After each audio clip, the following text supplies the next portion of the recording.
Welcome back students in online classes. So students, last class के अंदर हमने pedagogy of English में teaching method के बारे में बहुत अच्छी तरह से पढ़ा और मैंने आपको ऑनलाइन क्लास के अंदर 3 मेथड अभी तक मैं आपको करवा चुका हूं, जिनमें टीचिंग मेथड में first of all first class के अंदर basic concept of pedagogy of English के अबाउट डिस्कस किया था। देन उसके बाद हमने डायरेक्ट मेथड पढ़ा। देन उसके बाद जीटी मेथड, ट्रांसलेशन कम ग्रामर मेथड को आपने अच्छी तरह से समझा। और लास्ट और प्रीवियस क्लास के अंदर हमने ALM ऑडियो लिंगुअल मेथड के बारे में डिस्कस किया था और आई होप सो कि आपको तीनों ही मेथड बहुत अच्छी तरह से समझ में आए होंगे और आपके आने वाले कॉम्पिटिटिव एग्जाम के लिए भी वो बेनिफिशियल रहेगा, जो चीज़ आपने लास्ट क्लास के अंदर पढ़ी है। और अगर आपने उस पर बहुत अच्छी तरह से ध्यान दिया है तो students, today we will discuss about principles of English teaching।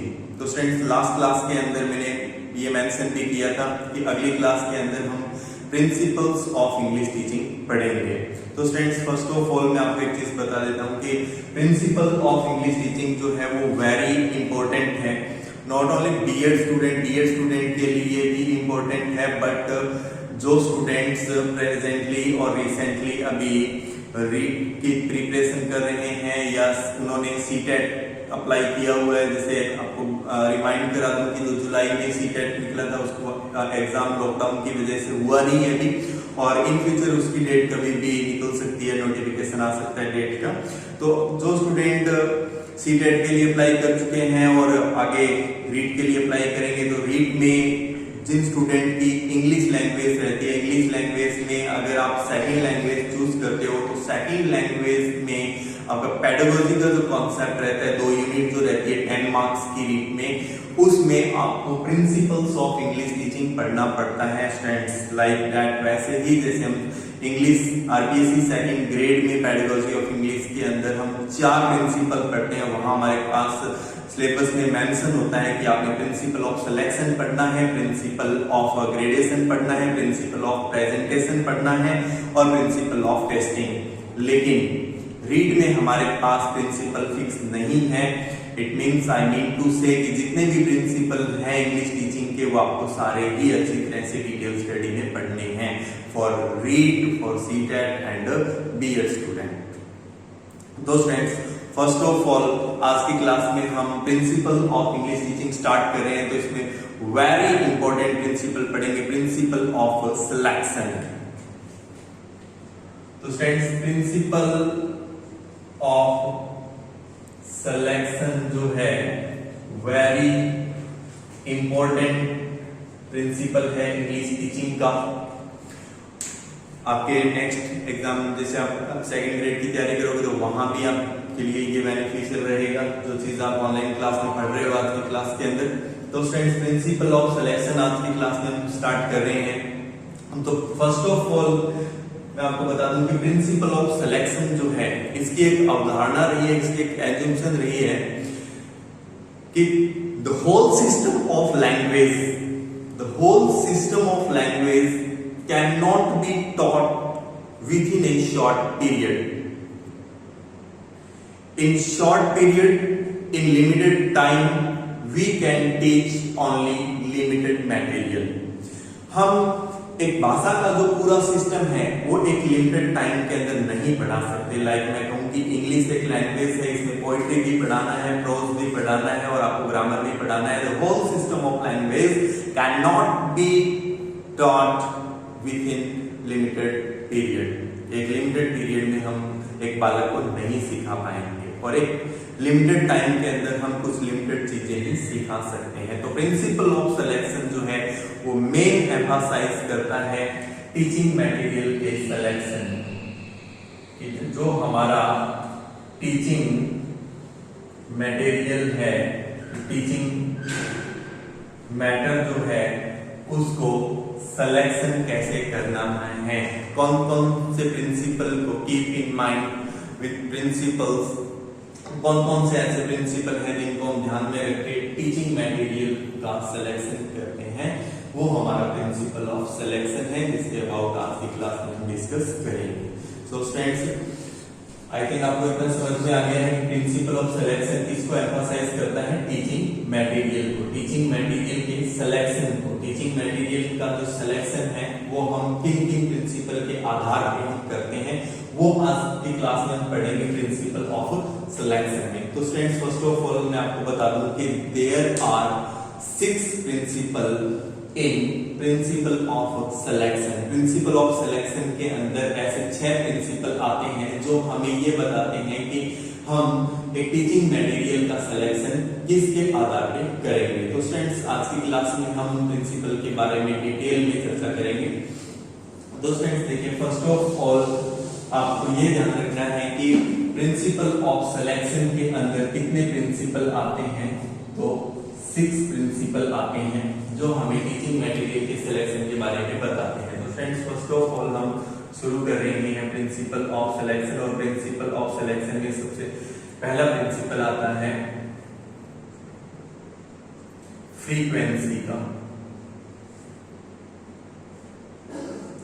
देखिए friends, frequency, principal of selection में फ्रीक्वेंसी शब्द का हिंदी भाषा में मैं आपको कि हिंदी भाषा में इसका मीनिंग या हिंदी भाषा में इसका जो अर्थ है, जो तात्पर्य है, वो मैथमेटिक्स में जो हम स्टैटिक्स करते हैं, आपने सुना बारंबारता, आवर्ती, तो बारंबारता से होता है। लेकिन यहाँ प्रिंसिपल ऑफ सिलेक्शन में जो फ्रीक्वेंसी है, इसका मीनिंग ये है कि फर्स्ट ऑफ ऑल एक टीचर को अपनी वोकेब में, अपने टीचिंग मटेरियल में ऐसे वर्ड्स को सेलेक्ट करना है जिनकी फ्रीक्वेंसी हाई रहती है, जिनकी क्लासरूम में, लैंग्वेज लर्निंग में, एक क्लासरूम में बहुत ज्यादा उसकी फ्रीक्वेंसी रहती है, उसकी आवृत्ति बार बार होती है, उसका जो यूज है वोकेब का वो बहुत ज्यादा होता है।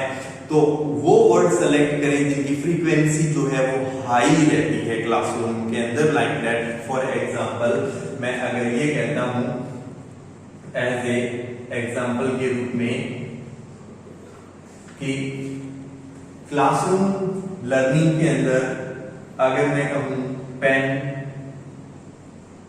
टेबल, चेयर और बुक और एक्स्ट्रास, ये वर्ड ऐसे वर्ड हैं जिनकी क्लासरूम के अंदर एक लैंग्वेज लर्निंग में फ्रीक्वेंसी जो है वो बहुत हाई रहती है। पेन है, टेबल है, चेयर है, बुक्स है, और ये वर्ड ऐसे वर्ड है लैंग्वेज के जो जनरली क्लासरूम के अंदर बहुत ज्यादा फ्रीक्वेंटली यूज होते हैं।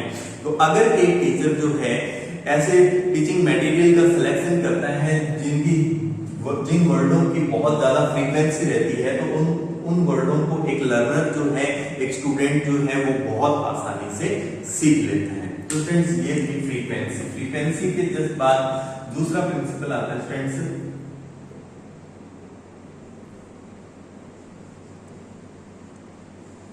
रेंज। देखिए फ्रेंड्स, रेंज शब्द जो है, रेंज शब्द का हिंदी भाषा में तात्पर्य, हिंदी भाषा में मीनिंग क्या होता है, पहुंच। जैसे हम मोबाइल के अंदर देखते हैं रेंज, मोबाइल के अंदर हम बार बार यूज करते हैं, लाइफ के अंदर एक वर्ड रेंज नहीं है, तो इट मींस जब हम किसी को कॉल करते हैं तो कहते हैं कि आउट ऑफ रेंज, तो मतलब आउट ऑफ रेंज मतलब हिंदी में कहें तो पहुंच से बाहर है, तो रेंज मींस पहुंच। लेकिन यहाँ हम प्रिंसिपल ऑफ सिलेक्शन के अंदर जो रेंज पढ़ेंगे उसका मीनिंग अलग है फ्रेंड्स। इसका मीनिंग प्रिंसिपल ऑफ सिलेक्शन में जो रेंज है, इसका मीनिंग है ऐसे वर्ड जिनकी एक लैंग्वेज में रेंज ज्यादा है। एक टीचर को ऐसे वर्डों का सिलेक्शन करना चाहिए अपने टीचिंग मटेरियल में जिन वर्डों की जो रेंज है हाई रहती है। मीन टू से in English language, range show the number of situation which word can use. एक सिचुएशन के अंदर कितनी बार एक वर्ड यूज हुआ है, एक वर्ड की कितनी बार यूज होने की सिचुएशन बन रही है। फॉर एग्जांपल, अगर मैं आपको ये कहूं कि हमारे पास 2 वर्ड हैं, एक मैंने स्काई वर्ड लिया है और एक मैंने बी टाइप वर्ब में, हेल्पिंग वर्ब में हैज ले लिया है या फिर मैंने हैव ले लिया है। अब मैं अगर सेंटेंस बनाता हूं तो मैं एज ए सेंटेंस के रूप में कहता हूं I have done my work, have you done your work. I have not done my work. तो स्टूडेंट्स देखिए मैंने हैव से 3 सेंटेंस बनाए हैं। मैंने हेल्पिंग वर्ब हैव का यूज किया है इस सेंटेंस में। मैंने एक पहला सेंटेंस बनाया है, इसके बाद मैंने दूसरा सेंटेंस बनाया हैव से, और मैंने ये तीसरा सेंटेंस बनाया है हैव से। और अगर मैं स्काई से सेंटेंस बनाता हूं और मैं ऐसे एग्जांपल के रूप में कहता हूं द स्काई इज क्लियर, तो इट मीन्स फ्रेंड्स हम यहाँ अगर देख रहे हैं अच्छी तरह से तो हमें अच्छी तरह से पता लग रहा है कि हैव एक ऐसा वर्ड है जिसकी रेंज जो है वो बहुत ज्यादा हो रही है रादर देन स्काई से। ए नंबर ऑफ सिचुएशन में ज्यादा बार हैव आया है बजाय स्काई के। तो students range means a word with numbers of situation, जिसका बहुत ज्यादा सिचुएशन में एक लैंग्वेज में यूज होता है, दैट इज कॉल्ड रेंज। तो स्टूडेंट्स फ्रीक्वेंसी और रेंज को समझने के बाद नेक्स्ट हम प्रिंसिपल ऑफ सिलेक्शन के अंदर पढ़ेंगे कवरेज को। वेरी इंपॉर्टेंट है coverage. Coverage, what is the mean of coverage? तो स्टूडेंट्स प्रिंसिपल ऑफ सिलेक्शन के अंदर कवरेज का मीनिंग है a word which can ability, which can capable to show a number of word, which can show many other word, which cover many words। तो student एक ऐसा word है हमारे पास जो अनेक वर्डों को कवर करने की कैपेसिटी रखता है, दैट इज कॉल्ड कवरेज। तो स्टूडेंट्स प्रिंसिपल ऑफ सिलेक्शन में कवरेज जो है वो वेरी इंपॉर्टेंट है, और एक टीचर को कवरेज वाले वर्डों वाली वोकेब को सिलेक्ट करना चाहिए अपने टीचिंग मटेरियल में। प्रिंसिपल ऑफ सिलेक्शन में कवरेज कहते हैं कि एक टीचर को अपने टीचिंग मटेरियल के अंदर ऐसे वर्डों को सिलेक्ट करना चाहिए जिनकी कवरेज बहुत ज्यादा हो। इट मीन्स मैंने आपको समझाया है कि कवरेज मीन्स एक ऐसा वर्ड जो अनेक वर्डों को कवर करे, एक ऐसा वर्ड जो अनेक वर्डों को डिस्प्ले करे। लाइक दैट फॉर एग्जांपल, मैं अगर ऐसे एग्जांपल के रूप में आपको कहूं कि मैंने यहाँ पर फ्रूट्स लिखा है, तो इट मीन्स फ्रेंड्स देखिए फ्रूट्स एक ऐसा शब्द है जो अनेक वर्डों को कवर करता है, या इसकी इतनी कैपेसिटी है कि ये अनेक वर्डों को डिस्प्ले करता है, अनेक वर्डों को शो करता है। लाइक अगर मैं फ्रूट में एप्पल, मैंगो, ऑरेंज, बनाना, एक्स्ट्रा, इन वर्डों का अगर मैं यूज कर रहा हूं, इट मीन्स मैं नेम ऑफ फ्रूट्स यहां लिख रहा हूं एग्जांपल में, तो इस वर्ड की इतनी एबिलिटी है, इस वर्ड में ये वर्ड सारे के सारे कवर हो रहे हैं। इट मीन्स फ्रूट वर्ड है जो अनेक वर्डों को डिस्प्ले कर रहा है। ऐसे ही अगर मैं वेजिटेबल लिखता हूँ और वेजिटेबल के अंदर पोटैटो, टोमेटो, ऑनियन ये सारी चीजें आती हैं, तो इट मीन्स वेजिटेबल्स वर्ड जो है वो अनेक वर्डों को डिस्प्ले कर रहा है। फ्रेंड्स एक और एग्जांपल देखिए, अगर मैं यहाँ कैरियल धान यूज कर रहा हूं तो इट मीन्स ये जो वर्ड है ये आगे व्हीट को, राइस को, पल्स को, इनको शो करने वाला है। इट मीन्स आप अच्छी तरह से समझते होंगे कि कवरेज एक ऐसा वर्ड जो अनेक वर्डों को डिस्प्ले करता है, एक ऐसा वर्ड जिसकी इतनी एबिलिटी है कि वो वर्ड अनेक वर्डों को डिस्प्ले कर रहा है, दैट इज कॉल्ड कवरेज। तो स्टूडेंट्स ये अभी तक प्रिंसिपल ऑफ सिलेक्शन में आपने 3 चीजें पढ़ ली है। फर्स्ट ऑफ ऑल आपने फ्रीक्वेंसी पढ़ा, फ्रीक्वेंसी वाले वर्डों के बाद आपने रेंज को अच्छी तरह से समझा, और अभी आपने कवरेज को अच्छी तरह से समझा है। तो नेक्स्ट स्टूडेंट देखिए नंबर 4 पे हम कवरेज के बाद पढ़ेंगे अवेलेबिलिटी। तो देखिए स्टूडेंट्स, प्रिंसिपल ऑफ सिलेक्शन के अंदर अवेलेबिलिटी ये कहता है कि एक टीचर को ऐसे वर्डों का सिलेक्शन करना चाहिए या अपने टीचिंग मटेरियल के अंदर ऐसे वोकेब वाले वर्डों का सिलेक्शन करना चाहिए जो क्लासरूम के अंदर अवेलेबल हैं। और यहाँ मैं आपको बता दूं कि जो अवेलेबिलिटी है ये दो भागों में डिवाइड की गई है। एक अवेलेबिलिटी ऐसी जो क्लासरूम की है और दूसरी जो हाउस या होम घर की है। तो स्टूडेंट्स मैं अगर ये कहूँ कि एक टीचर को अवेलेबिलिटी के अकॉर्डिंग अपनी वोकेब के अंदर, अपने टीचिंग मटेरियल के अंदर ऐसे वर्डों का सिलेक्शन करना है जो वर्ड्स या जो चीजें क्लासरूम में अवेलेबल है। लाइक मैं यहाँ ये कहता हूँ कि चेयर है, पेन है और ब्लैक बोर्ड है। ये सारी चीजें जनरली एक क्लासरूम के अंदर अवेलेबल होती हैं। तो ये अवेलेबिलिटी बन रही है क्लासरूम की। और हाउस, लाइक मैं ये कहता हूं टीवी, साड़ी, स्पून। तो स्टूडेंट्स ये अवेलेबिलिटी बन रही है हाउस, घर की। तो स्टूडेंट्स अवेलेबिलिटी के अंदर ये देखना होता है कि टीचर अपने टीचिंग मटेरियल के अंदर ऐसे वर्डों का सिलेक्शन करे जो वर्ड क्लासरूम में, जो चीजें, जो थिंग्स क्लासरूम में अवेलेबल है और जो चीज घर में बच्चे के अवेलेबल है, तो वो उन वोकेब को बहुत आसानी से सीख पाएगा। तो स्टूडेंट्स नेक्स्ट नंबर 5 में है हमारा टीच एबिलिटी। देखिए फ्रेंड्स, टीच एबिलिटी क्या है? What is the mean of teach ability in principle of selection? Principle of selection के अंदर जो टीच एबिलिटी जो आता है फ्रेंड्स, वो ये बताता है कि एक टीचर के अंदर ये एबिलिटी होनी चाहिए कि वो स्टूडेंट्स को कोई भी चीज स्केच करके, ड्रॉ करके समझा सके। लाइक मैं अगर ये कहूँ फॉर एग्जांपल कि हम एक वोकेब को ऑडियो विजुअल ऐड के माध्यम से पढ़ा रहे हैं, तो वो होता है टीच एबिलिटी। एक टीचर में एबिलिटी हो वर्डों को अच्छी तरह से, वोकेब को अच्छी तरह से बच्चे को समझाने की। लाइक मैं ये कहूँ कि फॉर एग्जांपल फ्लावर्स नेम सिखाने या फ्लावर सिखाना है, तो मेरे पास अगर रोज है, लोटस है, तो मैं स्टूडेंट को अच्छी तरह से शो करके अच्छी तरह से बता पाऊंगा।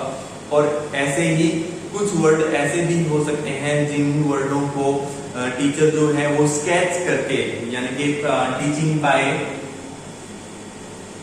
Sketching, teaching by drawing. For example students, अगर कोई टीचर वोकेब में, टीचिंग मटेरियल में एक बच्चे को हट पढ़ाना चाहता है और वो यहाँ हट की ड्राइंग स्केच करता है, जैसे मैंने यहाँ हट की एक रफली स्केच तैयार किया है, तो एक बच्चा जो है, एक लर्नर जो है, वो बहुत आसानी से इंटरप्ट कर पाएगा मीनिंग को। ये होता है स्टूडेंट्स टीच एबिलिटी। और प्रिंसिपल ऑफ सिलेक्शन के अंदर हमने 5 चीजें पढ़ ली है और मैंने आपको बताया था प्रिंसिपल ऑफ सिलेक्शन के अंदर 6 चीजें आती है। तो लास्ट जो है वो है स्टूडेंट्स हमारा लर्न एबिलिटी।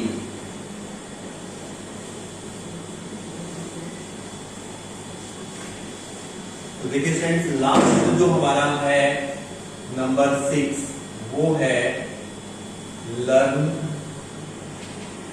एबिलिटी। देखिए friends, learn ability principal of selection के अंदर ये कहता है कि टीचर को ये चीज ध्यान में रखनी चाहिए अकॉर्डिंग टू साइकोलॉजिकल व्यू है कि बच्चे की जो लर्निंग एज है, बच्चे की जो मेंटल एज है, उसके अकॉर्डिंग उसको पढ़ाया जाए। फॉर एग्जांपल मैं अगर ये कहता हूं कि हमारे पास क्लास 5th का स्टूडेंट है और हम उसको क्लास